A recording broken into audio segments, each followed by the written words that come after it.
bonjour à toutes et à tous.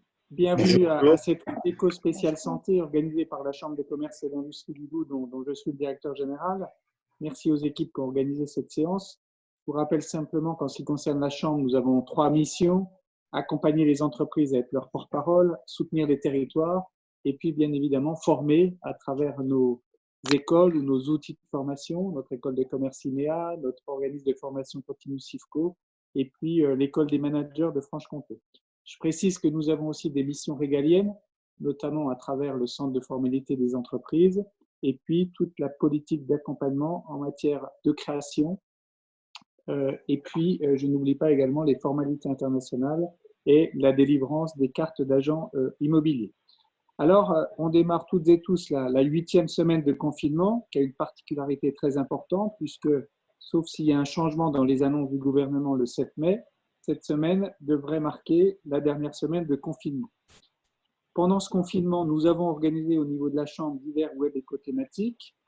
Tout d'abord des web-échos sur la présentation des dispositifs d'appui des entreprises en lien avec les services de l'État, que je remercie à nouveau.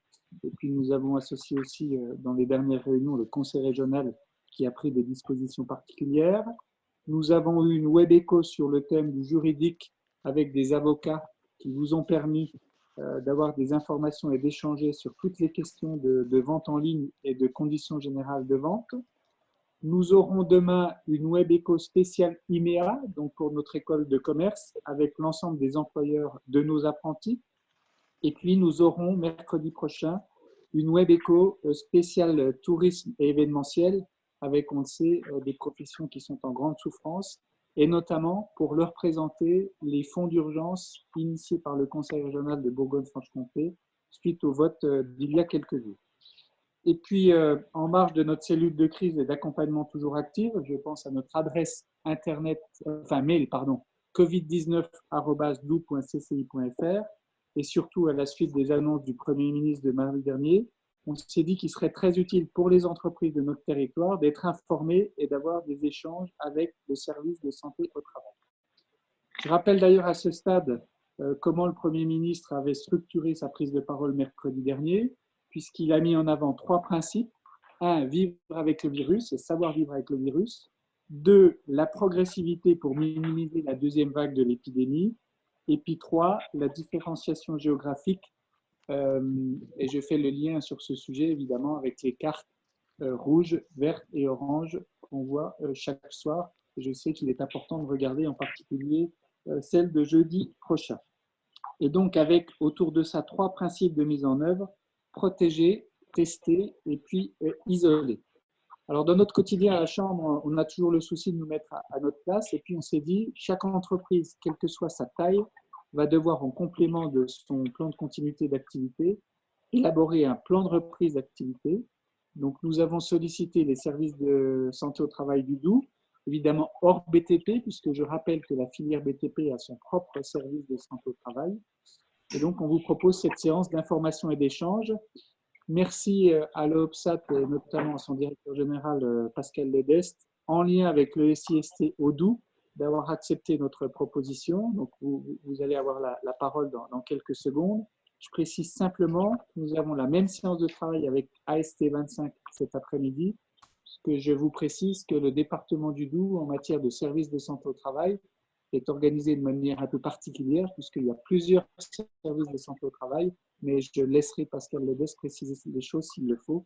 Et donc, Pascal et ton équipe, vous avez la parole, et je propose à chacune et chacun qui ne s'exprime pas de couper son micro, et vous aurez ensuite la possibilité de poser des questions en vous présentant, en présentant votre activité et en ayant, si possible, une question synthétique. Merci. Merci Anthony pour déjà l'invitation de la Chambre de commerce et d'industrie.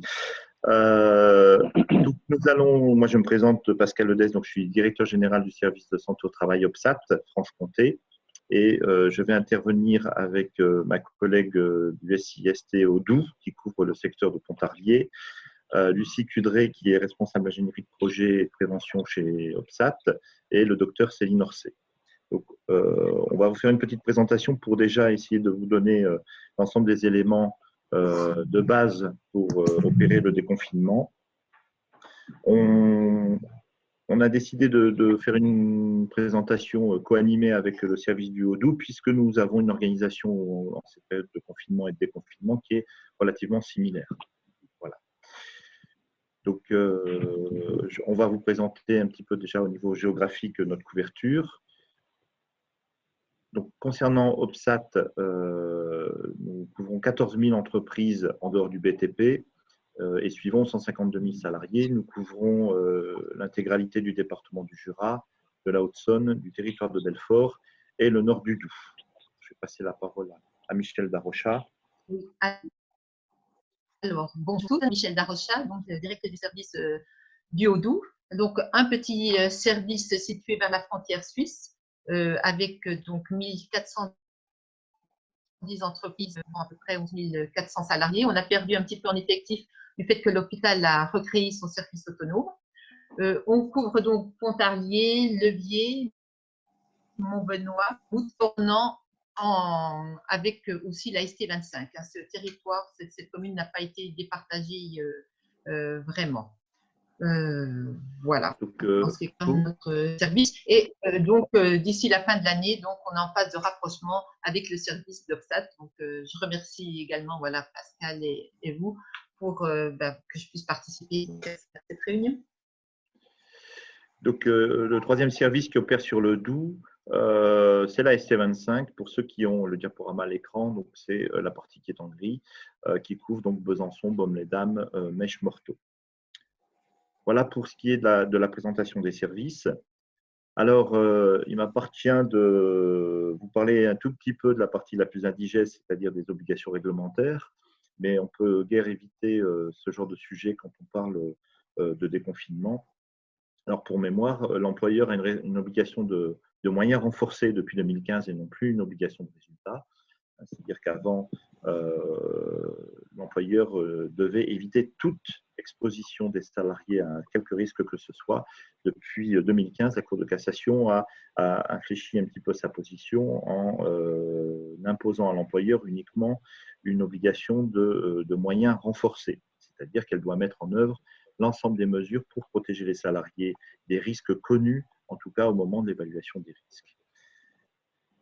Alors, cette obligation de moyens, pour pouvoir la mettre en œuvre et y répondre dans cette situation de contexte sanitaire compliqué actuellement, il faut répondre à 6 critères. Tout d'abord, il faut procéder à l'évaluation et à la réévaluation, si c'est déjà fait, des risques professionnels en essayant d'oublier aucun risque. Une fois qu'on a évalué ces risques, donc c'est la mise à jour du document unique, ni plus ni moins, ça peut être parfois un gros travail. Ensuite, c'est en déduire les mesures de prévention nécessaires, donc quelles actions on met en place pour pouvoir protéger les salariés au regard des risques professionnels, et le risque pandémique en fait partie, en complément de celles qui sont recommandées par les autorités. Vous avez vu que le ministère du Travail, pendant cette période, a diffusé énormément de fiches conseils métiers en matière de prévention et a publié ce matin un protocole pour les entreprises, un protocole guide pour le déconfinement des entreprises. Ensuite, donc, il y a toute l'étape qui a déjà été travaillée, en tout cas pour la période de confinement, mais qui doit être retravaillée pour la période de déconfinement, qui consiste à adapter l'organisation globale du travail en essayant de maintenir encore un peu de télétravail, bien sûr, et les conditions de travail dans le cadre du déconfinement. Ensuite, on donnera les instructions appropriées aux salariés. Elles doivent être explicites, diffusées de façon régulière et actualisées. C'est-à-dire qu'il ne suffit pas d'afficher dans la salle de pause une affiche sur les gestes barrières, ça ne suffira pas à remplir votre obligation. Il faut vraiment un affichage et une diffusion sur l'ensemble des locaux de travail de façon régulière et actualisée. Et puis, bien sûr, une des contraintes les plus difficiles, c'est de faire respecter à l'ensemble des salariés les mesures de prévention qui sont mises en place. Le salarié a lui aussi une obligation de son côté de protection de sa propre personne, les risques professionnels, c'est-à-dire qu'il doit à minima respecter les consignes qui lui sont données par l'employeur. Et puis bien sûr, pour que tout ça soit opposable, parce qu'il y a quand même une question de responsabilité à la fois pénale parfois, mais en tout cas responsabilité civile, de tracer l'ensemble de la démarche et les mesures qui sont décidées de façon formelle. Alors, pour conduire tout ça, vous pouvez bien sûr faire appel aux représentants du personnel, aux délégués du personnel, au CSE pour ceux qui en ont un, et surtout solliciter le service de santé au travail qui peut vous accompagner, parce que je ne l'ai pas dit en introduction, mais le service de santé au travail, bien sûr, fait les visites médicales, il assure le suivi de santé des salariés, mais il a aussi une mission de conseil et d'accompagnement des entreprises et des salariés face aux risques professionnels. Donc voilà, pour résumer, pour introduire cette démarche, avant de passer la parole à Lucie Cudré qui va rentrer dans le détail de ce qu'il faut mettre en place, l'employeur doit donc conduire une démarche de prévention globale, cohérente, actualisée et tracée. C'est l'essentiel qu'il faut retenir, en tout cas en termes d'introduction. Voilà, je vais passer la parole à Lucie.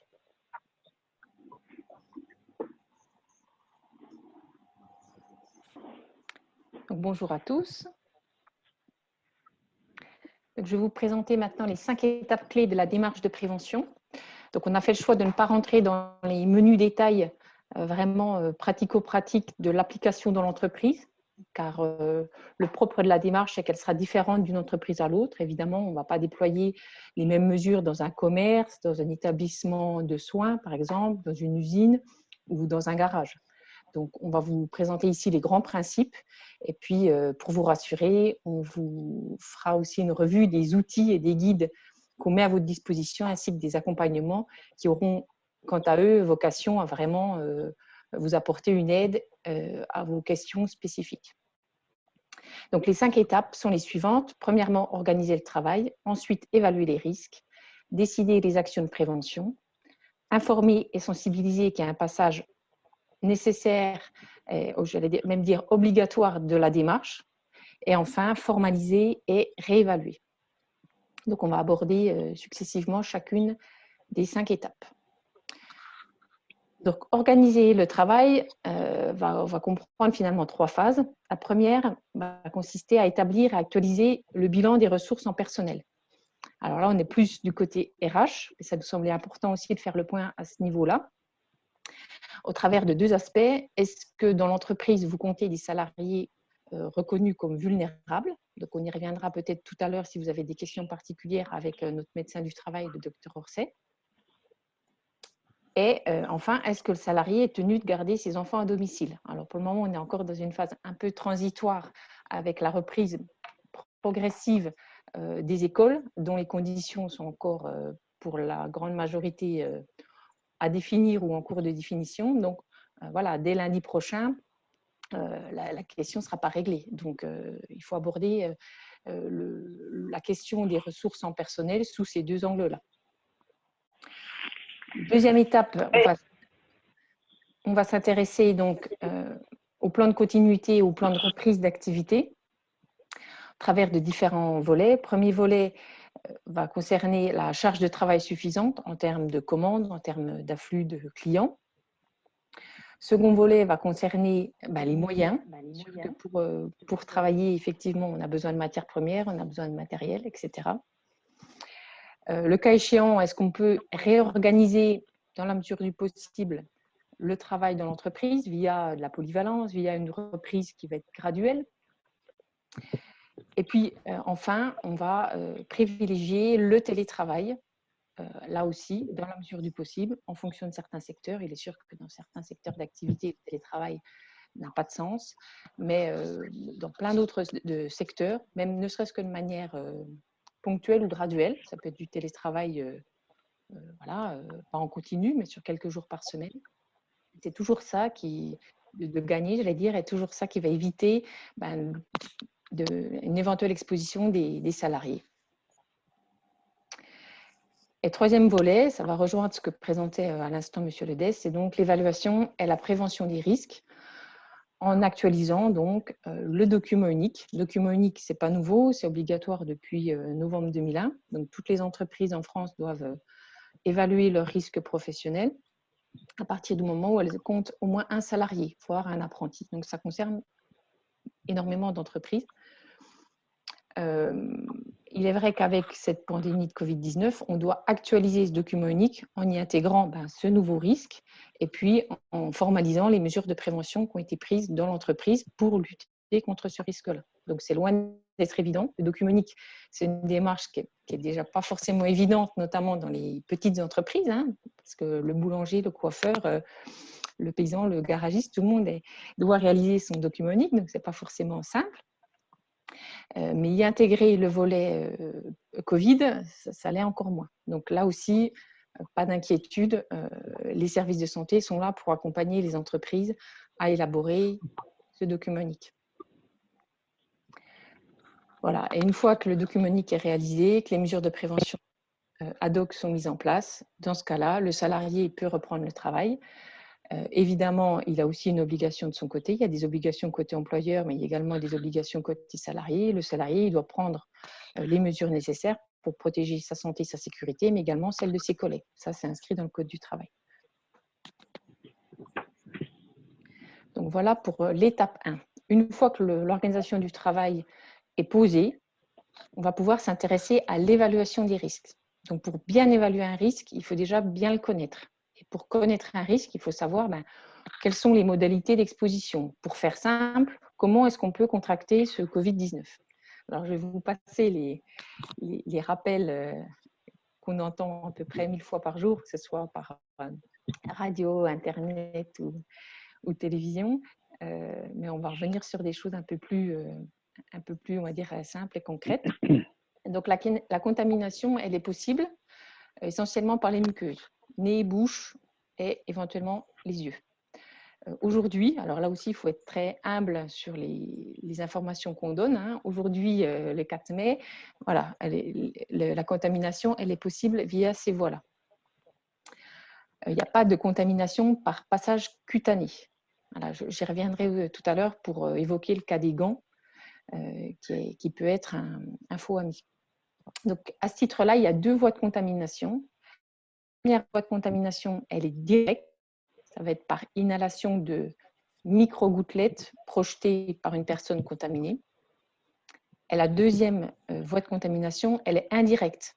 Elle va se faire en deux temps. Premier temps, on est en contact avec une surface ou un objet qui est contaminé, donc en contact avec les mains gantées ou pas d'ailleurs. Hein. Et puis ensuite, on va transmettre le virus en se touchant le visage, donc par le nez, la bouche ou les yeux. Il faut savoir qu'on se touche le visage de manière naturelle, spontanée, plusieurs centaines de fois par jour. Donc sans même s'en rendre compte, on va se contaminer. Donc c'est ce qu'il faut retenir, c'est qu'il y a deux voies de contamination. Et l'évaluation des risques, elle va porter finalement sur ces deux voies-là. Donc, dans l'entreprise, c'est là où ça devient un petit peu plus compliqué et où effectivement, parfois, il faut se faire accompagner de professionnels. Il va falloir évaluer les risques de contamination, donc directs et indirects, tel qu'on vient de le voir, pour chacun des postes de travail, avec une vigilance particulière dès lors qu'il y aura une proximité entre salariés ou avec le public. Donc, quand on dit proximité, c'est à moins d'1 mètre. Dans les cas aussi où on aura une alternance de salariés sur un même poste, exemple, travail d'équipe, de 8, effectivement, les personnes ne seront pas là dans le même temps, vont se suivre, mais attention justement à la succession de salariés sur un même poste. Attention également au partage d'outils, d'équipements, de matériel et au transfert de pièces ou de fournitures. Dans les deux derniers cas, c'est évidemment pour la contamination indirecte. Le troisième cas aussi d'ailleurs, l'avant-dernier cas aussi, où là effectivement, ça sera via les mains souillées. Alors, de par les entreprises qu'on a pu accompagner depuis un peu plus d'1 mois, qui nous ont sollicité justement pour leur plan de continuité d'activité, ou là depuis quelques semaines sur leur plan de reprise d'activité, il y a des points vraiment de vigilance à avoir. C'est pour ça que ça nous semblait important de vous les rappeler ici, notamment les phases de maintenance, où là, le personnel de maintenance peut intervenir sur plusieurs postes dans l'entreprise. Souvent, si c'est de la maintenance, c'est pour des interventions urgentes, bon, sauf si c'est de la maintenance préventive, mais plutôt de la réparation. Donc attention à ces conditions-là qui peuvent être dégradées. Également l'intervention d'entreprises extérieures, que ce soit les livreurs, les transporteurs, les entreprises de ménage, gardiennage par exemple. Pour tout ce qui est établissement recevant du public, les périodes de forte affluence, comment est-ce qu'on gère cette affluence-là, où le risque est effectivement, évidemment, même plus important. Et puis, dernier point qui est non négligeable, c'est toutes les périodes qui sont avant ou après le travail à proprement parler, c'est-à-dire les vestiaires, les sanitaires, les salles de pause, les réfectoires, d'éventuels déplacements. On intervient au sein d'une entreprise cliente, on intervient chez un fournisseur. Voilà, toutes ces phases-là qui ne sont pas forcément ciblées de prime abord constituent pour autant des phases d'exposition qui sont non négligeables. Et puis, au-delà de ce risque de contamination lié au Covid-19, il y a 2 autres risques qui sont là aussi à prendre en compte. C'est le risque chimique, puisque pour lutter contre le coronavirus, on va déployer un plan de nettoyage souvent nouveau, avec des produits nettoyants et désinfectants. Et là aussi, ce n'est pas anodin. On ne fait pas n'importe quoi avec ces produits-là. Il y a quand même un risque chimique de brûlure, de projection, d'inhalation qui est là non plus, qui n'est pas neutre. Donc, attention à ces produits-là. Et puis enfin, le second risque, qui est donc psychosocial, lié au caractère anxiogène de la situation, à l'isolement, à l'incertitude sur l'avenir, qui concerne employeurs comme salariés, bien évidemment.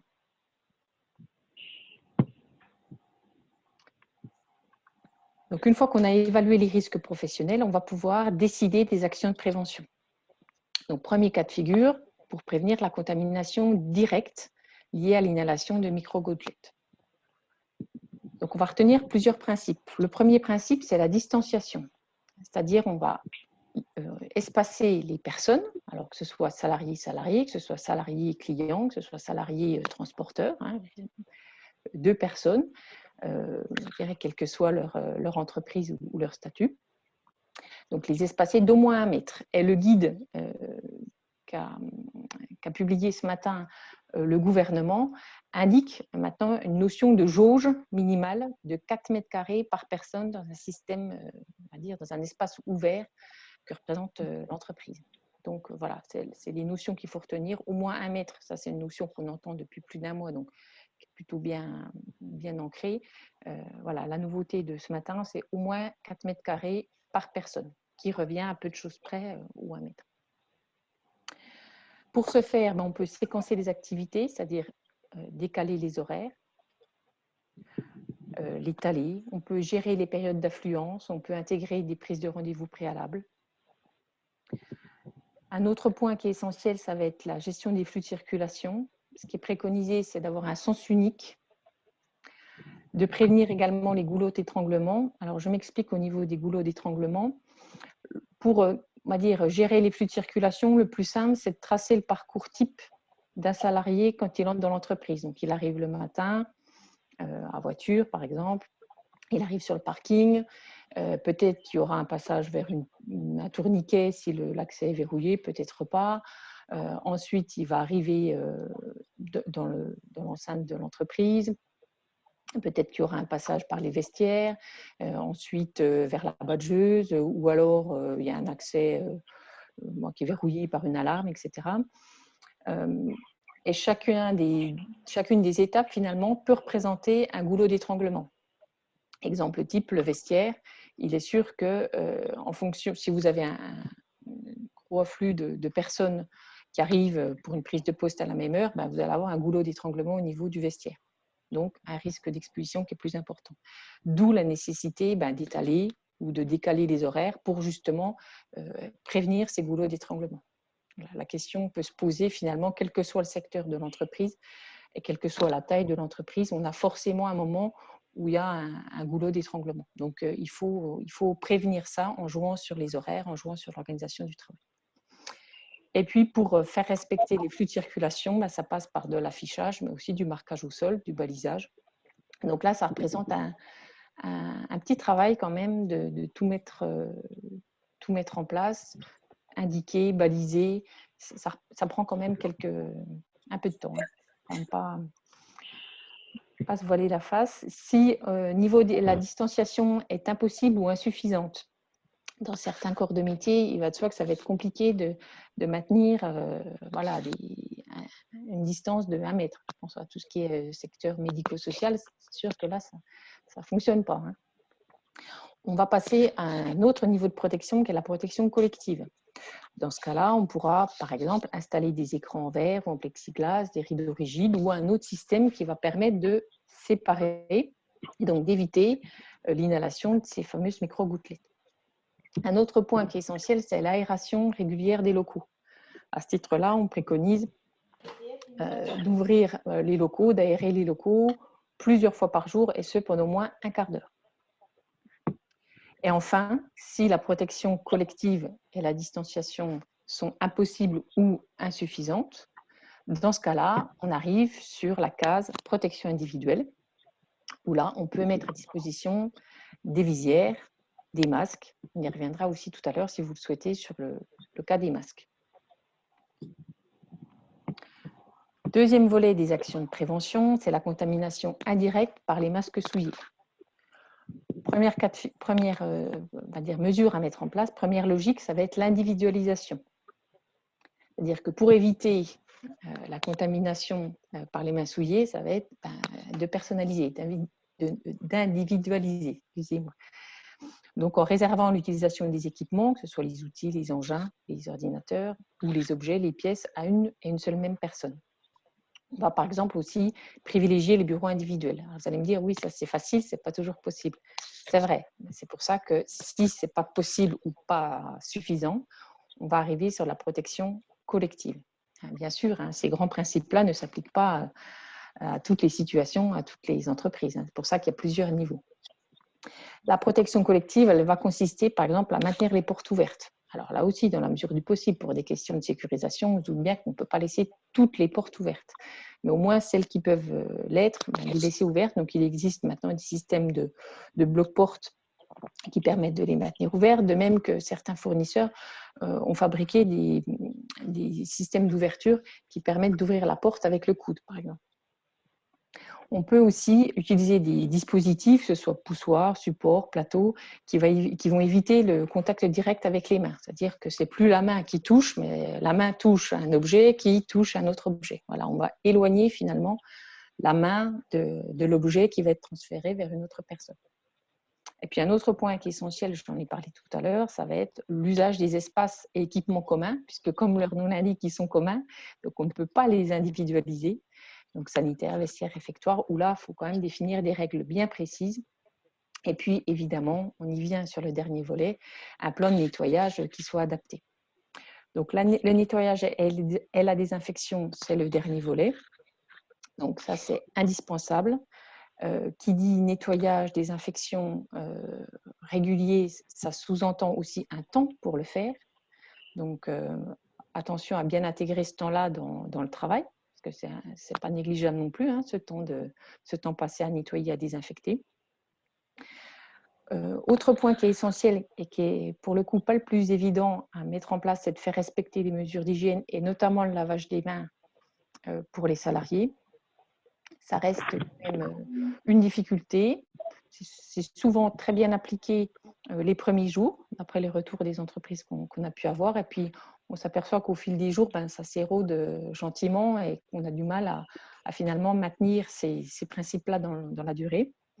Donc, c'est lavage des mains. Si on n'a pas de point d'eau, c'est gel hydroalcoolique. Mais le lavage des mains suffit, si on peut le faire, bien sûr. Et puis, le dernier point, c'est attention au faux sentiment de protection des gants. On voit pas mal de salariés ou même grand public qui portent des gants. Alors, porter des gants, pourquoi pas, mais si vous portez les gants et que dans le même temps, vous touchez le visage et que vous faites tout avec vos gants, ça ne change absolument rien. Voilà. Et en plus, on a le sentiment d'être protégé parce qu'on porte les gants. Comme on l'a dit tout à l'heure, le virus, il ne passe pas par la peau. Donc, porter des gants, ça peut être utile, effectivement, dans certains cas. Mais il vaut mieux se laver les mains, avoir les mains propres, que porter des gants, de faire tout, de toucher tout avec les gants, se toucher le visage et finalement de se contaminer de la même manière que sans gants. Donc, pour vous aider dans vos actions de prévention, on a mis en ligne depuis quelques semaines un modèle d'annexe au document unique qui reprend un certain nombre de checklists. Voilà, donc à chaque fois, vous devez faire le tour. Est-ce que chez vous, vous n'êtes pas concerné ou pour sans objet? Est-ce que c'est en place déjà dans votre entreprise ou est-ce que c'est à mettre en place? Voilà, donc c'est très, très précis. C'est très orienté, donc vous déroulez le document Et au bout du compte, vous mettez à jour votre document unique et en plus, vous avez une vision précise des mesures de prévention que vous devez mettre en place dans votre entreprise. Donc ça, c'est évidemment téléchargeable sur notre site internet. Une fois que les actions de prévention sont mises en place, il faut impérativement informer et sensibiliser les salariés. Comme toujours, le premier acteur de la prévention, ça reste le salarié. Si lui n'est pas sensibilisé, informé, il ne respectera pas les mesures de prévention. Vous aurez aussi beaucoup de difficultés à faire respecter les mesures de prévention. Donc la démarche, elle va être caduque assez rapidement. Donc c'est important de définir des consignes de prévention. Ce qu'on préconise, ça va être sensibiliser les salariés avant ou à leur retour au poste. L'impossible, nul n'est tenu. Ce qui est aussi très important, c'est qu'au quotidien, l'encadrement intermédiaire soit le relais, parce qu'effectivement, ce n'est pas le tout de donner la formation, de donner la consigne une fois au retour au poste. On sait qu'il va falloir le reconduire dans le temps. Attention aux entreprises extérieures, dont par exemple les chauffeurs-livreurs. Donc là aussi, on a parfois, selon les livreurs ou les chauffeurs, quelques problématiques de barrière de langue. Donc, soit vous retraduisez les supports, soit plus simple, on passe par des pictogrammes. Là, on élude complètement la question de la barrière de la langue. Si toutefois, dans votre entreprise, vous avez des sauveteurs secouristes du travail, attention à adapter leurs conditions d'intervention. Je pense notamment au bouche à bouche, à l'équipement du sauveteur secouriste, à son information aussi vis-à-vis du Covid. Et puis, bien sûr, on renouvelle régulièrement la formation. Dès qu'il y a une évolution, on informe en interne. Et puis, n'hésitez pas à relayer à l'aide d'affichage. Donc, on a aussi mis à disposition des entreprises des affiches qui sont sur notre site internet autour du lavage des mains, quelle prévention en salle de pause ou réfectoire, les consignes de nettoyage des sols, les mesures de prévention, quoi faire en cas de contamination, etc. Et une dernière fiche qui sortira cette semaine qui concerne justement les consignes d'intervention des sauveteurs secouristes du travail qui ont évolué suite à cette pandémie. Voilà, donc c'est pareil, il ne faut pas hésiter à visiter notre site pour récupérer tous les documents qui vous seront utiles. Donc l'information dans l'entreprise, elle doit être maintenue de manière régulière. Donc pour les salariés sur site, mais aussi pour ceux en télétravail, notamment en lien avec la prévention des risques psychosociaux, le sentiment d'isolement, etc.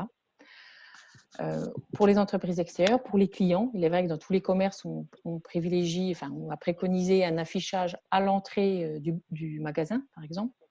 Ça permet d'informer le client avant même le passage de la porte d'entrée. Attention aussi vos fournisseurs, vos prestataires, etc. Pour les entreprises de taille un peu plus importante, évidemment, on intègre les représentants du personnel dans la recherche et la mise en place des mesures de prévention. Et puis, pour les entreprises de taille plus restreinte, on peut aussi associer aussi les salariés. Il n'y a pas besoin nécessairement de représentants, on va dire, formalisés de personnel. Ça peut se faire avec les salariés qui sont directement sur le terrain. Les mesures de prévention seront ainsi d'autant plus adaptées et d'autant mieux respectées si les salariés ont pris part à la réflexion. Ça, c'est un principe qui marche toujours. Et puis à venir du côté d'Obsat, on va proposer d'ici quelques jours une formation à distance, donc sous forme d'un webinaire des salariés aux gestes barrières. Donc on a un webinaire employeur, encadrement, et puis également un webinaire à destination des salariés qui pourra aider les entreprises justement dans la diffusion des messages des gestes barrières. Il est vrai que l'impact n'est jamais le même quand le message est donné par un prestataire extérieur à l'entreprise, même si on va dire sensiblement la même chose que l'employeur, comme c'est dit par quelqu'un d'extérieur et de neutre en la matière de service de santé au travail, l'impact auprès des salariés sera nécessairement différent. Dernière étape de la démarche, il s'agit de formaliser et de réévaluer. Donc, décider des actions de prévention, c'est bien, c'est effectivement ce qu'il faut faire. Pour des questions de responsabilité, il faut les formaliser. Il est vrai que si rien n'est écrit, vous serez dans grande difficulté pour démontrer dans quelques mois, qu'ici dans quelques années, vous avez bien mis tout en œuvre pour prévenir le risque de Covid-19. Donc, ça passe par différentes étapes. La première qui est obligatoire, c'est de mettre à jour son document unique. Donc, pour ce faire, vous pouvez télécharger notre modèle d'annexe. Vous pouvez également solliciter nos équipes qui sont là pour vous accompagner. Depuis mi-mars, on accompagne énormément d'entreprises sur la mise à jour de leur évaluation des risques professionnels, à distance bien sûr, mais ça fonctionne très bien à distance. Le deuxième point est recommandé, il n'est pas obligatoire, d'établir un plan de continuité d'activité ou là, un plan de reprise d'activité, on va dire, en vue du déconfinement. C'est pareil, on a un modèle en ligne qui peut aider les entreprises à l'établir. Consulter les représentants du personnel, ça donne aussi un caractère officiel à vos actions. Et puis, formaliser par écrit et les consignes et également l'information, la sensibilisation qui est donnée aux salariés. Voilà. Mettre des affichages dans l'entreprise, c'est très bien. Encore faut-il derrière que les salariés soient bel et bien sensibilisés et que ce soit formalisé quelque part, qu'ils ont reçu l'information et les mesures de prévention à respecter. Donc ça, c'est essentiel. Vraiment formalisé pour des questions de responsabilité. Ça ne peut pas passer uniquement par des consignes orales ou des affichages. Il faut vraiment que ce soit inscrit quelque part. Et évidemment, autre étape qui est la dernière, mais qui est essentielle, c'est la réévaluation. Parce que, comme dit, on est assez humble. Les informations viennent au jour le jour. Donc, en fonction de l'évolution réglementaire et sanitaire, le discours d'aujourd'hui ne sera peut-être pas le même que celui de demain. En fonction aussi de l'évolution économique et sociale de l'entreprise, est-ce qu'il y a plus de charges de travail, moins de charges de travail? Dans ce cas-là, en fonction des cas, il faut revoir sa copie, se réorganiser. En fonction aussi des ressources humaines, si tous les enfants repartent à l'école au 1er juin, il est évident que l'organisation de l'entreprise va être différente. Et puis, enfin et surtout, après les remontées du terrain. Voilà. Il est sûr que la première copie, les premières mesures de prévention, oui, ça sera déjà très bien, mais sans doute qu'il y aura des choses à revoir. Et ce n'est pas grave, hein, c'est pas grave. Voilà, faites au mieux pour votre premier jet, mettez en place. Vous allez vite vous rendre compte que ça génère quelques difficultés, qu'il y a des ajustements qui sont à prévoir parce qu'on n'a pas pensé à tout de prime abord, mais ça c'est normal, et c'est pas grave comme dit. Et puis de là, vous pourrez améliorer ce que vous avez mis en place dans le premier jet.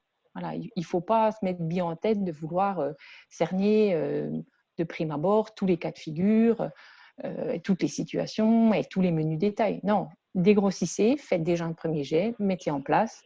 Et puis par contre, réévaluez, voyez ce que ça donne concrètement sur le terrain et faites progresser. Voilà.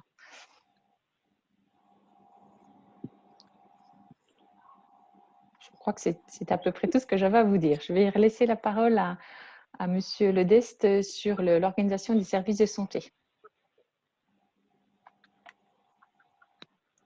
Alors, tout d'abord, peut-être préciser que le diaporama, je ne sais pas si Anthony, tu as prévu de le diffuser, mais il sera à votre disposition, soit par notre site, soit par le biais de la CCI, bien sûr, parce qu'il y a beaucoup d'informations qui sont données. Et pour tout ce qu'a présenté Lucie, n'hésitez pas à solliciter le service de santé au travail, parce qu'évidemment, nous pouvons vous accompagner sur l'ensemble de ces points. Alors, pendant cette période de confinement et de déconfinement, le service de santé au travail a certes fermé ses centres de santé au travail en accueil public, mais a continué à œuvrer en télétravail pour l'essentiel, notamment du côté du suivi médical et des permanences qui ont été faites pour accompagner les entreprises. Donc, au niveau des centres médicaux qui sont fermés depuis le 17 mars, nous faisons des permanences médicales. Vous avez sur notre site internet les numéros de téléphone pour chaque centre médical pour contacter un médecin qui assure la permanence médicale et qui vous orientera vers le médecin du travail qui suit votre entreprise si besoin. Alors, on fait des visites en téléconsultation. Alors, lorsque ce sont des renseignements, c'est plutôt par téléphone, mais lorsqu'on passe sur la phase de réalisation des visites, le docteur Orsay détaillera tout à l'heure les visites qui sont priorisées par le ministère du Travail, mais nous faisons de la téléconsultation, avec l'émission évidemment, soit de l'attestation de suivi, soit de l'avis d'aptitude ou d'inaptitude. Pour certains cas de salariés, les médecins ne peuvent se passer de l'examen clinique.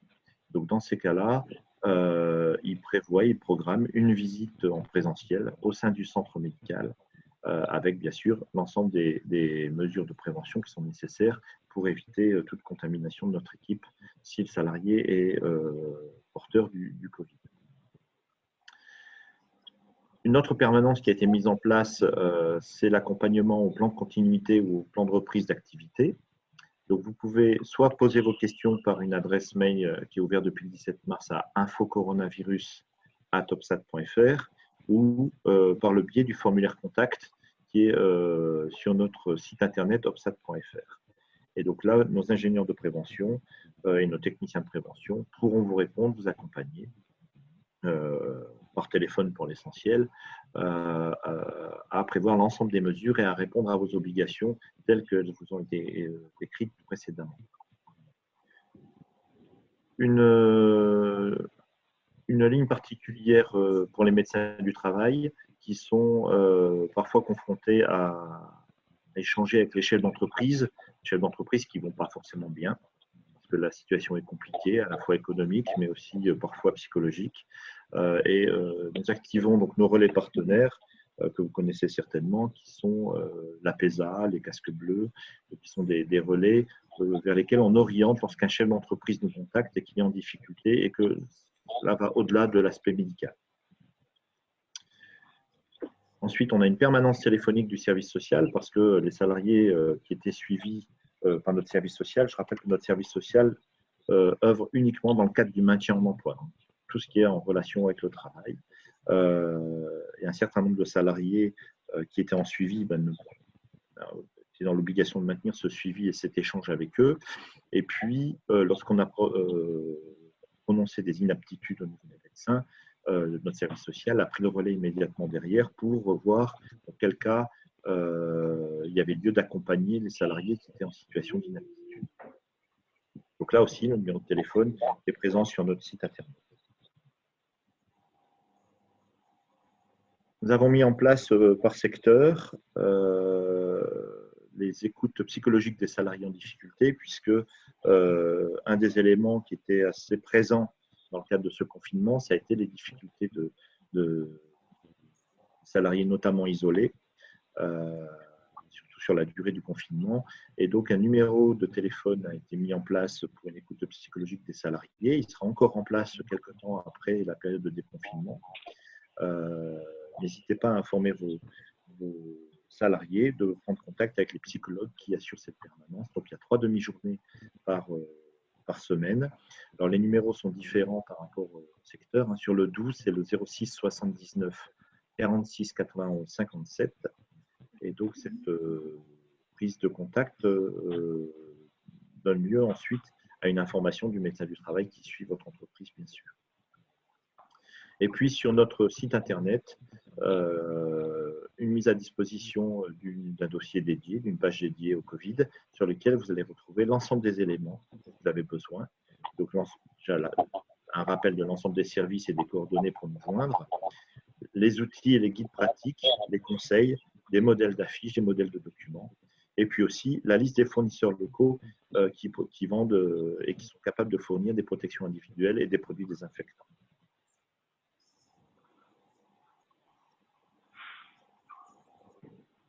Là, je vais passer la parole au docteur Orsay, qui va vous parler un petit peu de l'organisation des visites médicales, puisque une ordonnance et un décret sont parus début avril pour organiser le suivi individuel, avec des visites reportables et des visites obligatoires. Un dernier mot peut-être sur le service et l'ouverture des centres. Pour l'instant, l'ouverture des centres n'est pas encore prévue, tout simplement parce que cette même ordonnance qui a organisé le suivi individuel prévoit 2 choses qui sont inhabituelles pour les médecins du travail et les services de santé au travail, c'est-à-dire la possibilité pour les médecins du travail de faire des tests de dépistage du Covid, qu'elle prévoit, mais le décret d'application n'est pas encore sorti. Et vous imaginez que recevoir des personnes qui ont contracté le Covid ou qui ont été en contact dans un même lieu où l'on réalise des visites médicales avec des salariés qui ne sont pas porteurs, ça demande une certaine organisation à prévoir. Et aujourd'hui, nous n'avons pas encore les informations du ministère. Et puis le deuxième point, qui est en lien avec ces tests, c'est les médecins du travail qui seraient en mesure de prescrire des arrêts de travail pour les salariés qui auraient été en contact. Là aussi, on le voit sur beaucoup de supports du ministère du Travail, mais le décret d'application n'est pas paru et nous n'avons aucune consigne qui concerne la prescription de ces arrêts de travail. Voilà, je vais passer la parole au Dr Orsay qui va revenir sur le suivi individuel. Bonjour à tous. Donc, je suis le Dr Orsay, donc médecin du travail basé sur Dole. Vous avez devant vous, si vous avez un écran, la conduite à tenir face à une demande de visite, et, qui est donc une synthèse du décret 2020-410 paru au 8 avril 2020. Nous allons déjà regarder les visites prioritaires, donc celles que nous programmerons en priorité. Elles concernent donc les visites d'information et de prévention initiale, qui sont planifiables dans un délai de 3 mois, sauf pour les travailleurs de nuit et les travailleurs de moins de 18 ans qui, eux, doivent normalement être vus avant prise effective du poste. Donc, prioritaire avant tout pour les secteurs d'activité nécessaires. Pour les autres secteurs d'activité, ce sera également planifiable dans un délai de 3 mois. Les autres visites prioritaires, ce sont les examens médicaux d'aptitude à l'embauche. Donc là, elles sont prioritaires, soit en téléconsultation, soit en présentiel, si on estime que ces visites nécessitent un examen médical en présentiel. Pour les secteurs d'activité, bien sûr, nécessaires, donc assez rapidement. Et pour les autres secteurs d'activité, un appel téléphonique sera systématique afin d'évaluer l'urgence de cette visite. Les autres visites prioritaires, ce sont les visites de reprise. Là également, donc pour les secteurs d'activité nécessaires à la poursuite de l'activité nationale, qui seront donc en téléconsultation ou là également en présentiel, en fonction, là encore, de la nécessité d'un examen clinique. Ce qui n'est pas précisé dans ce document, c'est les délais pour ces visites de reprise qui ont également été modifiés par ce décret. Normalement, la visite de reprise devait être effectuée auparavant dans les 8 jours de la reprise effective au poste. Actuellement, il est possible de faire ces visites de reprise dans le mois qui suit cette reprise pour les salariés en suivi individuel renforcé et dans les 3 mois pour les autres. Pour les autres secteurs d'activité, pour lesquels on n'a pas mis de priorité, il y aura quand même toutefois un appel téléphonique systématique pour évaluer également l'urgence de la visite. Toutes les autres visites sont différables, voire même annulables pour ce qui est de la visite de pré-reprise, si la reprise est envisagée avant le 31 août 2020. Néanmoins, ce qui est prévu au niveau de notre service, c'est un appel systématique pour ces visites de pré-reprise, pour évaluer là aussi la vulnérabilité éventuelle du salarié ou la nécessité d'un examen d'urgence. Les visites à la demande, là aussi, on y répondra systématiquement, au moins par un appel téléphonique, pour envisager ensuite une reprise ou non. Je parle de reprise, mais les visites à la demande ne sont pas forcément des reprises, mais voilà, de toute façon, il y aura, quoi qu'il en soit, un appel téléphonique de la personne, du salarié, pour évaluer la demande. Voilà pour ce qui est de ce document.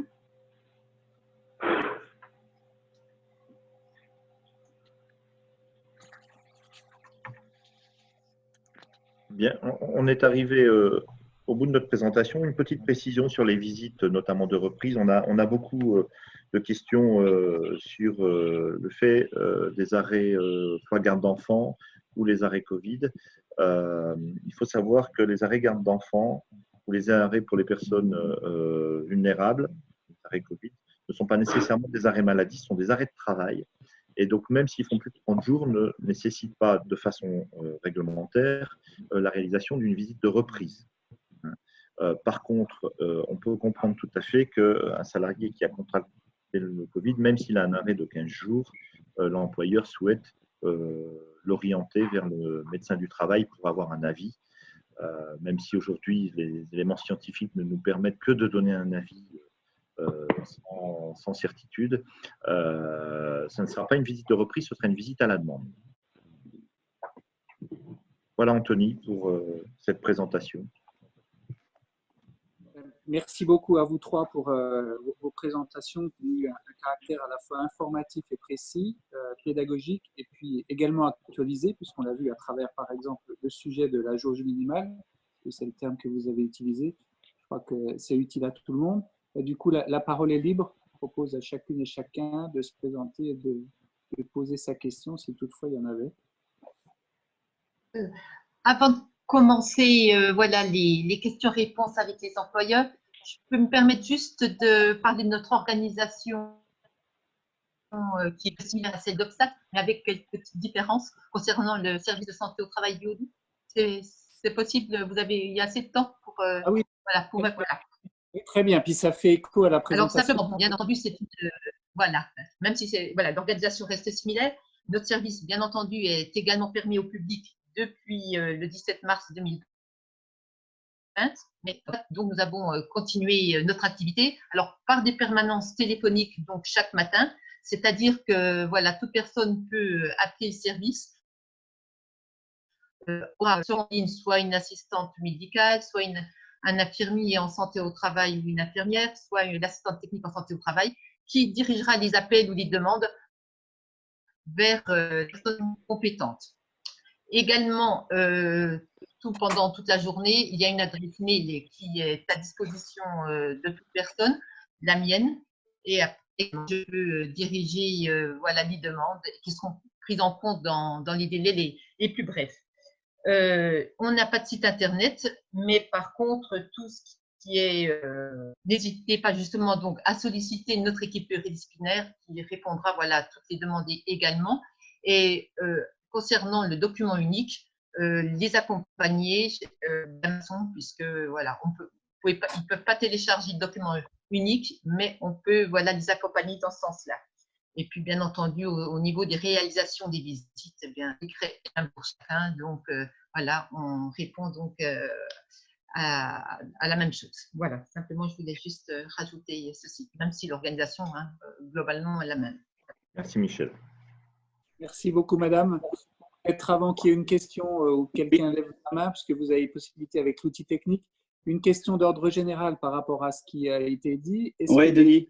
les travail ou les services ont une recommandation à faire par rapport au port d'une visière de protection en surprotection des masques?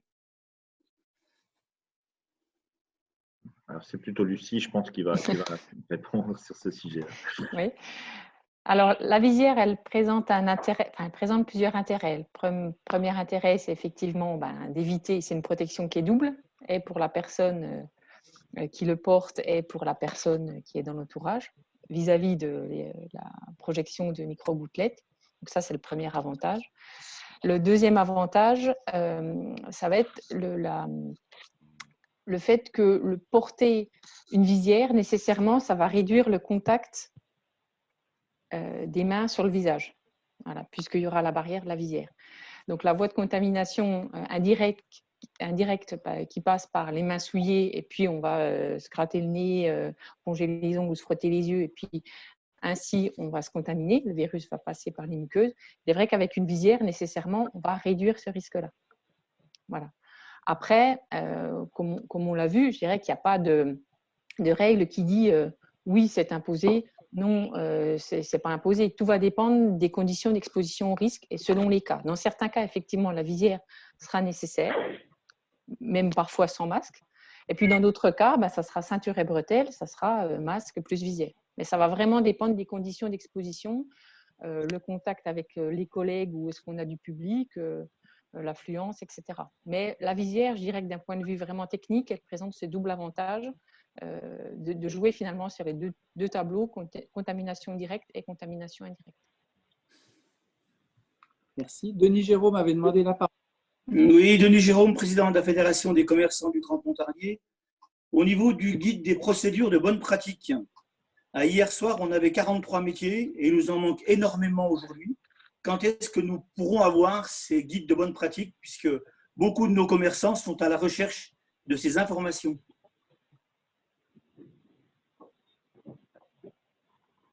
Alors, je suppose que vous parlez des fiches du gouvernement? Tout à fait.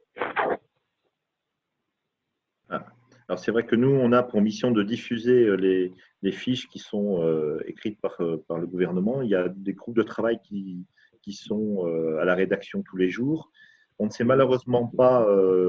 connaît malheureusement pas l'état d'avancement ni la liste des métiers qui vont être traités. Donc, c'est un peu difficile pour nous de vous répondre là-dessus. Par contre, si vous avez je ne voudrais pas parler à la place de Michel, mais il me semble que si vous avez des commerçants qui sont en difficulté par rapport à ça, qu'ils n'hésitent pas à se rapprocher de leur médecin du travail. Oui, en particulier les coiffeurs, les esthéticiens, tous ces métiers-là, ils ne connaissent pas les procédures. Alors, sur ce sujet-là, il est vrai qu'en interne, nous, on a ouvert un groupe de travail depuis une dizaine de jours sur des métiers justement qu'on a ciblés comme prioritaires, parmi lesquels coiffeurs, esthéticiens, cabinet d'esthétique et également les restaurateurs. Alors, ce n'est pas tout de suite les restaurateurs, mais on s'est dit que ça serait peut-être intéressant d'anticiper. Alors, les branches, les syndicats professionnels, a priori, s'y attellent aussi. Hein, il y a des choses en cours, mais il est vrai qu'on, comme l'a dit M. Ledès, on n'a aucune visibilité sur un quelconque agenda de publication. Donc, en interne, on y travaille. On sera prêt d'ici quelques jours sur ces métiers-là. Parce qu'effectivement, on a aussi, c'est en réponse aux questions qu'on a eues de la part de nos adhérents qui préparent leur réouverture, puis qui sont démunis, tout simplement. Bien sûr. Mais voilà, d'un point de vue gouvernemental, c'est vrai qu'on n'a aucune visibilité, hélas. Et pour le cyste du haut doux, comme OPSAT, nous avons délégué à notre équipe pluridisciplinaire d'appeler chaque entreprise pour savoir déjà s'ils ont reçu régulièrement nos informations, mais également savoir comment on peut les accompagner, s'ils n'ont pas justement ces petits métiers que nous les avons en ligne ou là, on peut leur retransmettre. Voilà. D'accord. On a travaillé de la même façon aussi avec OPSAT. Voilà. Donc, on leur fera savoir que vous êtes à leur disposition. Bien sûr. Voilà, bien les diriger vers nous. Oui, tout à fait. OK. Juste, Denis, je réponds partiellement à ta question parce que je reprenais mes notes par rapport au discours du Premier ministre mardi dernier. Lorsqu'il s'est exprimé, il évoquait 33 guides qui étaient disponibles et il disait qu'ils avaient l'ambition d'arriver aux 60 guides qui soient prêts pour le 11 mai. Donc, j'imagine que les guides vont… Il y en avait 40, tout à fait. Il y en avait 43 hier soir. Donc, d'accord. Il en manque 17, et particulièrement ces métiers-là du commerce. D'accord. Ouais. OK, merci. Est-ce qu'il y a des demandes de prise de parole ?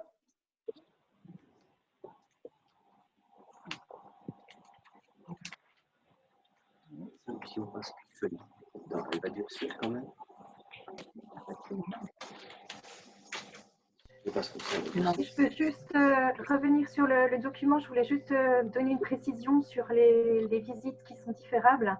Elles le sont jusqu'au 31 décembre 2020, en sachant qu'on évite quand même de différer toutes ces visites sur le deuxième semestre, étant donné la difficulté qu'on aura aussi à programmer les visites qui doivent être effectuées sur ce temps-là, qui devaient être effectuées sur ce temps-là. Voilà, c'est juste une précision que je voulais apporter et que j'ai oublié de donner. Comme je vois qu'on a des représentants de la filière hôtel-restauration, est-ce que certains veulent poser une question? Ou à Madame Massa, par exemple?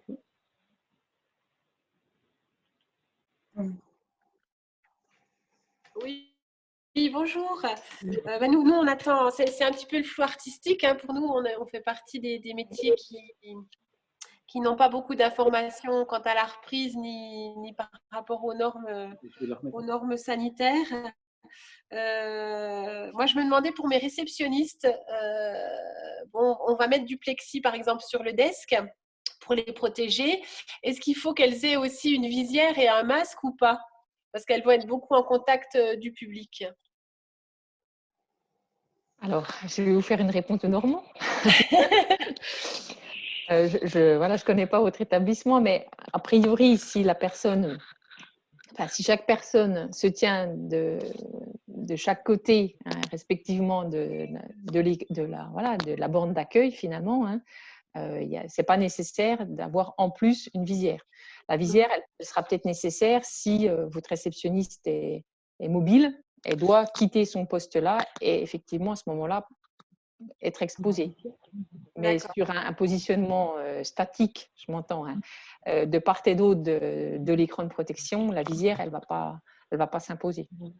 D'accord. Merci. Après, il y a un autre facteur dont je n'ai pas du tout parlé, c'est aussi le respect du port de protection par le salarié. Il va de soi que voilà, ça va rester une gêne, un inconfort hein, de porter une visière, de porter un masque. C'est pas quelque chose d'intuitif ou de naturel. Hein. On ne vient pas au monde avec une visière, un masque, des gants, etc. Donc, il est sûr que la protection individuelle, ça va vraiment être le dernier recours. On va essayer de mettre en place un maximum de mesures de prévention en amont, techniques comme un écran, organisationnel en jouant sur les horaires, par exemple. Et vraiment, pour les phases où on ne peut pas faire autrement, on aura une protection individuelle parce qu'on sait que le respect de ces mesures-là, il va être quand même difficile, il va être compliqué. Voilà, vous n'allez pas mettre un gendarme derrière chaque salarié pour vous assurer que c'est bien porté, que c'est porté tout le temps, etc.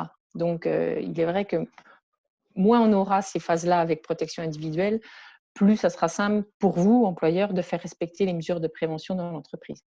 Dans certains cas, elles vont s'imposer, hein, les mesures individuelles, hein, la visière, le masque, dans certains cas, il faudra. Mais l'expérience montre, hein, je dirais Covid ou pas Covid, que pour faire respecter ces mesures-là, ça sera toujours beaucoup plus compliqué parce que c'est en lien direct avec le comportement de chacun, quoi, avec le respect de chacun des salariés. Et j'avais une autre petite question. Vous avez parlé aussi de formaliser par écrit les consignes et l'information. Est-ce qu'on doit faire signer ça à chaque salarié pour nous décharger en tant qu'employeur? C'est mieux. C'est mieux, effectivement. Ok. Ce sera mieux, surtout si vous avez un salarié qui ne respecte pas du tout les consignes. Parce que ça, il y en aura. De montrer que vous lui avez bien donné l'information et les consignes de mettre en œuvre les gestes, ne serait-ce que les gestes barrières, quoi, hein. Donc, c'est important quand même de faire signer dès le retour au poste sur les consignes qui sont mises en place. D'accord, merci. Madame Massa, vous vous étiez pas présentée, ça nous permettra de rêver un peu par rapport à votre établissement autour du lac. Oui, donc nous, on a les 4 établissements sur Malbuisson, l'Hôtel Le Lac, le Beau Site, la Poste, et puis le petit dernier, les Rives Sauvages. Donc, avec une jolie vue sur le lac. Bon, nous, on en profite tous les matins, mais on est bien triste sans nos clients et sans notre personnel. Et je confirme. Et il faudra venir nous voir également à la reprise. J'espère qu'on aura plein de clients cet été. De proximité, voilà, pour faire repartir notre activité. Voilà. On sent un petit sursaut de réservation depuis une semaine. Super. Quand même. Donc on est relativement content, alors qu'avant on n'avait que des annulations. Oui, c'est déjà ça. Oui. On rêve de venir chez vous, Madame Massa. Du coup, Pascal, j'aurais 2 questions en lien avec les activités de la Chambre, mais qui peuvent intéresser évidemment d'autres personnes. Oui.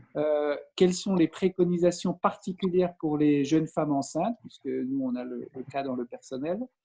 Et puis, sujet très différent, dans notre circuit de délégation de signature, on a un petit objet qui s'appelle les parapheurs, qui est manipulé en général par X personnes, puisque celui qui met la feuille, celui qui relit, celui qui signe, ensuite ça repart à la compta ou autre.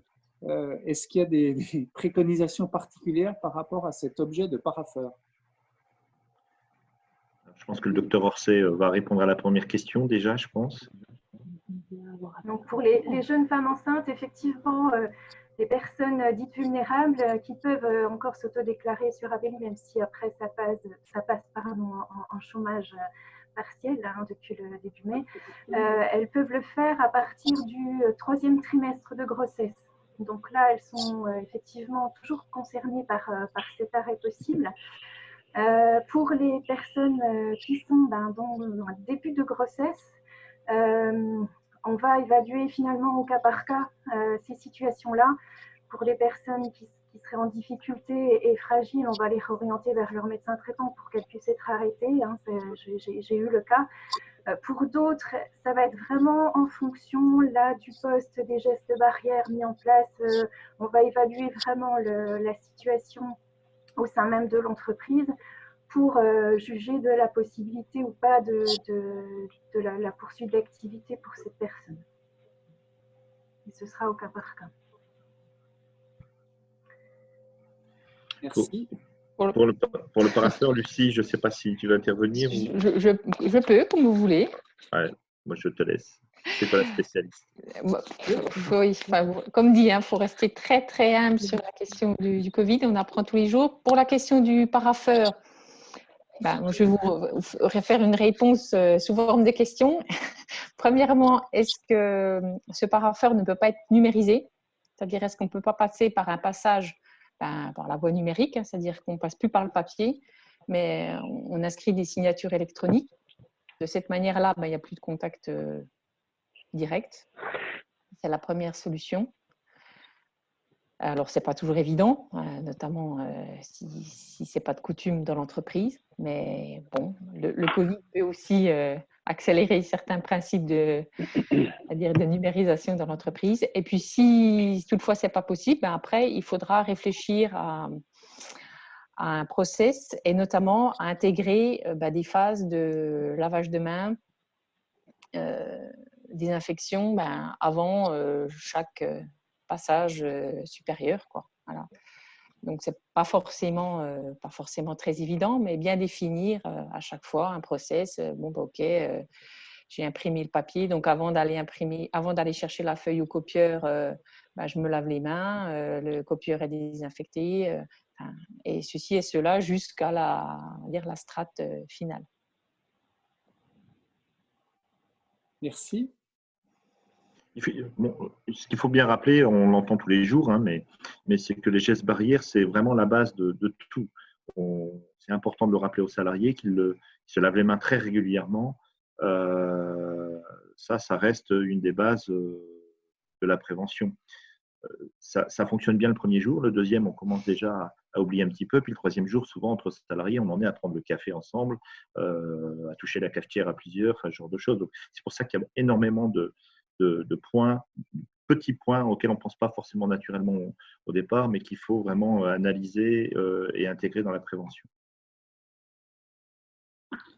Je vois que Nathalie Bernard a demandé la parole. Oui, merci Nathalie Bernard, en charge de l'appui aux entreprises à la Chambre de commerce et d'industrie du Doubs. Je m'excuse par avance si vous avez déjà répondu à cette question, mais j'ai eu une mauvaise qualité de son à un moment donné. Ma question porte sur le maintien en télétravail pour des personnes qui se déclarent à risque. Ma question, est-ce que, comme le texte est formulé, c'est les collaborateurs qui se déclarent contre certaines pathologies, ou est-ce qu'un justificatif, un certificat médical est nécessaire? Alors, sur les personnes dites vulnérables, pour qu'ils se déclarent, à partir du 1er mai, normalement, ils doivent aller voir soit leur médecin traitant, qui va leur remettre un certificat d'isolement, qui permet, dans ces cas-là, de les mettre en chômage partiel. Par contre, s'ils restent en télétravail, je pense que le certificat d'isolement peut suffire pour l'employeur, puisque le télétravail, c'est plutôt une décision de l'employeur. Est-ce qu'il peut mettre les moyens? Est-ce qu'il a du travail à fournir aux salariés? Est-ce que le salarié a les conditions techniques pour pouvoir fonctionner en télétravail? C'est l'inverse du chômage partiel. Très bien, merci. Moi, j'aurais une petite question, s'il vous plaît. Quand on a affaire à des entreprises extérieures, par exemple, on est hôtelier pour le ménage des chambres, est-ce que c'est à nous d'organiser à nouveau le travail des femmes de chambre ou c'est leur société qui doit s'en charger? Comment ça se passe? Alors, dans ce cas-là, ça va être le plan de prévention qui va définir les règles. C'est-à-dire que lors de l'intervention régulière d'une entreprise extérieure dans votre établissement, vous devez rédiger avec cette entreprise-là, donc en l'occurrence votre entreprise de ménage, votre entreprise de nettoyage, qu'on appelle un plan de prévention. Donc la démarche, elle est conjointe. C'est vous définissez les conditions d'accueil, parce que finalement l'entreprise de nettoyage ne peut pas forcément présager des conditions de réalisation du travail dans votre établissement, puisqu'elle n'est pas chez elle. Et puis l'entreprise extérieure, elle s'engage sur les mesures de prévention, en l'occurrence en lien avec le Covid, que ces équipes vont respecter, vont mettre en œuvre. Et il est vrai que si vous avez une entreprise extérieure, il faudra renforcer, quoi qu'il en soit, les mesures de nettoyage ou de désinfection. Ça va être indispensable. Donc, la démarche, elle est conjointe et c'est renseigné dans ce document qu'on appelle le plan de prévention. Mais là, c'est pareil, pour vous aider à élaborer ou si vous voulez simplement une relecture ou un retour, une validation, j'allais dire, de notre part, il ne faut pas hésiter à solliciter, je ne sais pas sur quel département, enfin sur quel secteur vous êtes, mais solliciter soit le service du Haut-Doubs, soit l'OPSAT, et puis nos équipes vous conseilleront sans aucun souci, quoi. D'accord. Merci. Vous pourriez vous présenter, Madame Poletti, parce qu'on ne sait pas qui vous êtes. Alors, je suis Madame Poletti, je tiens l'hôtel des Tilleuls à Audincourt, voilà. D'accord, donc ça sera l'OPSAT. Merci beaucoup. Donc n'hésitez pas, Madame Poletti. D'accord, merci.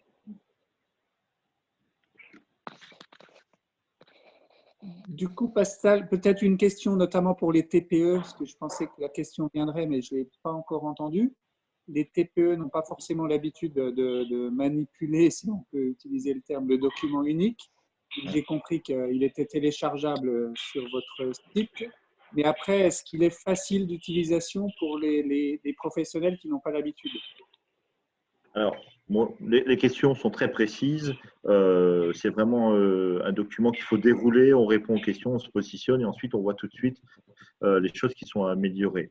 Par contre, là aussi, on va se répéter, mais il ne faut pas hésiter à solliciter notre service pour vous aider à remplir ce document et même à rechercher les points qu'il faut mettre en œuvre par rapport à votre activité ou même parfois par rapport à votre propre établissement, parce que les risques ne sont pas forcément, même dans la même profession, tout à fait identiques suivant les établissements.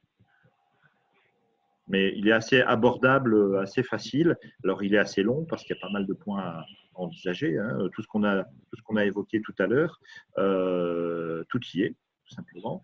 Il y a un certain nombre de points qui seront certainement sans objet, mais pour ceux qui sont à mettre en place, il est clair que là, on peut vraiment apporter un accompagnement. Voilà, en général, avec les petites entreprises, ne serait-ce que sur le document unique, on accompagne jusque pratiquement la signature, quoi. Voilà, donc c'est quand même comme ça qu'on fonctionne avec les TPE. Donc, il ne faut surtout pas hésiter à nous solliciter, parce que nous, si vous ne nous appelez pas, on ne peut pas savoir que vous avez besoin de nous. Le document, donc le modèle d'annexe au document unique, il a été pensé en partie PME, mais surtout TPE, dans la mesure où il n'est pas nécessaire de le modifier, c'est-à-dire que, enfin, de le modifier numériquement, c'est-à-dire que la TPE peut l'imprimer en l'état, et puis comme c'est des systèmes de cases à cocher, voilà, cocher manuscritement et compléter, il y a d'éventuels commentaires à ajouter manuellement, parce qu'effectivement, voilà, mettre en forme un document, le télécharger, le modifier, c'est déjà, c'est pas insurmontable, mais c'est déjà un petit travail. Donc là, on l'a pensé pour que les entreprises qui sont beaucoup plus, on va dire, avancées ou tout simplement qui ont des ressources en interne peuvent le personnaliser à leur guise. Il est en version Word, donc voilà, chacun en fait ce qu'il en veut. Par contre, pour les petits adhérents, ils peuvent l'imprimer en l'état et puis là, le remplir manuscritement. Les chambres de métier le diffusent également auprès de leurs petits adhérents pour plus de facilité. Merci. Bon, est-ce qu'il y a d'autres demandes de prise de parole? Je vois Nathalie, mais c'était peut-être pour tout à l'heure. Vous avez une nouvelle question? Ah non, Fanny, désolée, j'ai Je vois qu'on a Corinne qui est branchée. Est-ce que Corinne a des questions particulières par rapport aux entreprises qu'elle accompagne sur le pays de Montbéliard?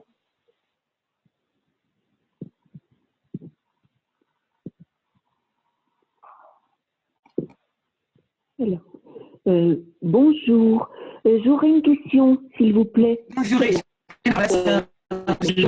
j'aurais une question. Qui a une question? Allô, oui. Qui a une question? C'est Erika, non? Oui, non, j'ai une question pour vous, s'il vous plaît. C'est Erika, non? Vous m'entendez? Pour vous, s'il vous plaît. Alors, vous m'entendez? Oui, alors,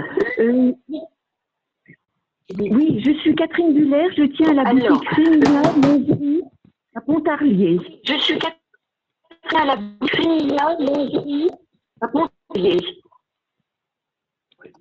Oui, alors, donc je suis commerçante et je vends de la lessive féminine et je pose une question concernant la vente des textiles. Je pose une question concernant la vente des textiles. Nous procédons à l'essayage des produits sur les clientes. Quelles précautions nous procédons à l'essayage des produits sur quelles précautions pouvons-nous avoir suite à l'essayage sur les clientes, donc le contact avec la peau des clientes et la remise en rayon des produits qui ne seront pas achetés. La remise des produits qui ne seront pas achetés. Bon, le son était très mauvais, mais je crois qu'on a tous compris le sens de la question. Oui. Le son était très mauvais, mais je crois qu'on a tous compris le sens de la question. Oui.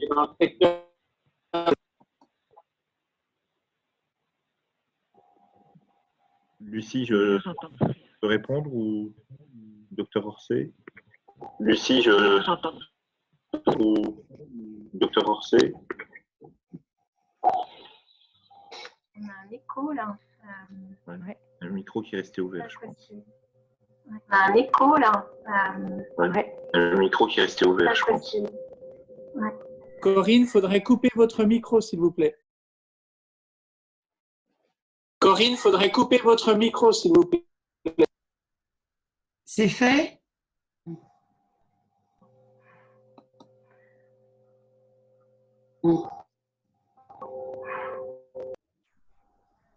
Ah, voilà. C'est bon là. Lucie, tu veux répondre à cette question d'essayage des vêtements ou... Oui, je peux essayer d'y répondre. Oui, parce que là, moi... Alors, on est plutôt sur le contact, main souillée, hein, effectivement. Donc, dans la mesure du possible, ça nécessite la désinfection de l'article après le dernier essayage. Pour moi, c'est la mesure de prévention à mettre en œuvre. Alors, qui me semble, là, en y réfléchissant, un peu folle.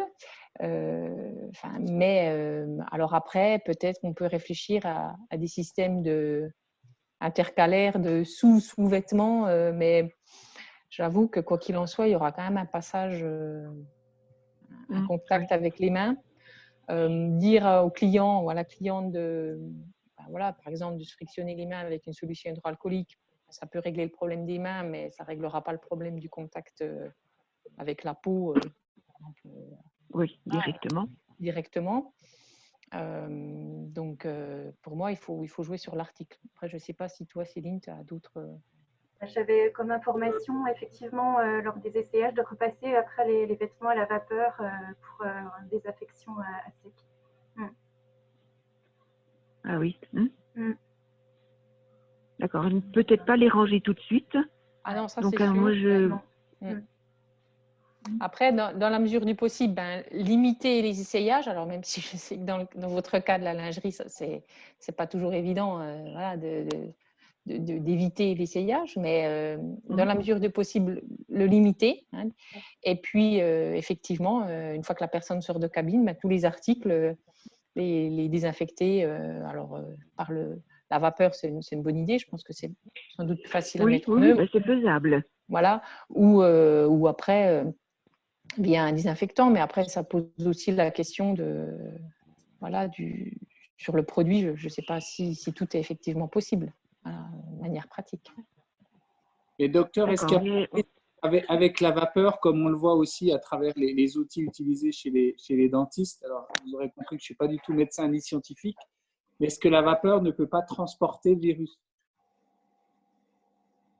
Non, mais là, on est sur des vapeurs, sur des températures.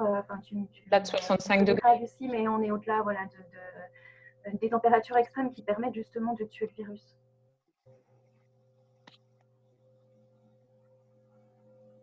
Oui, puisque le virus, il me semble, au-delà de 55-60 degrés. 65 degrés, oui.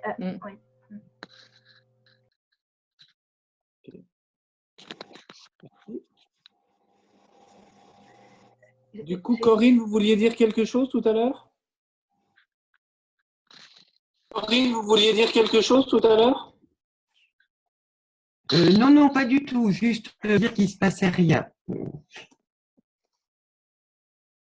Ok, merci. Bon, bah, Est-ce que je peux écoutez, juste revenir un tout petit coup sur le certificat d'isolement? On en a parlé tout à l'heure. Moi, j'avais l'isolement, on en a parlé.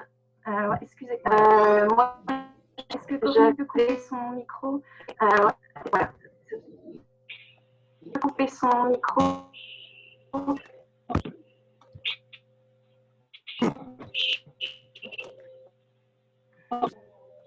Corinne, merci de couper le micro. C'est bon. Merci.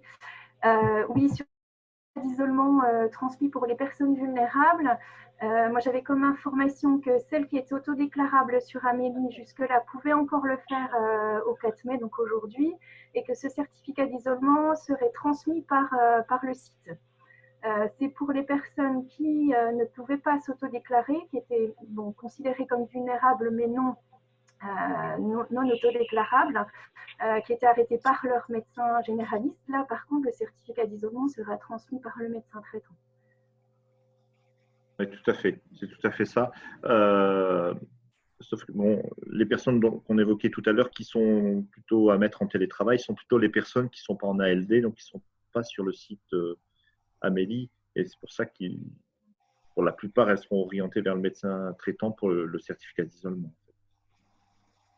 Mais sinon, c'est vrai que le certificat d'isolement est édité automatiquement si elles sont enregistrées en ALD sur le site Amélie.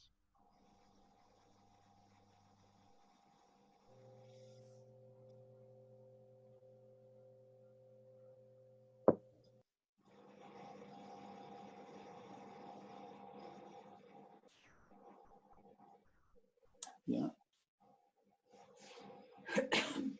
Merci. Bon, bah, écoutez, est-ce qu'il y a une dernière demande de prise de parole?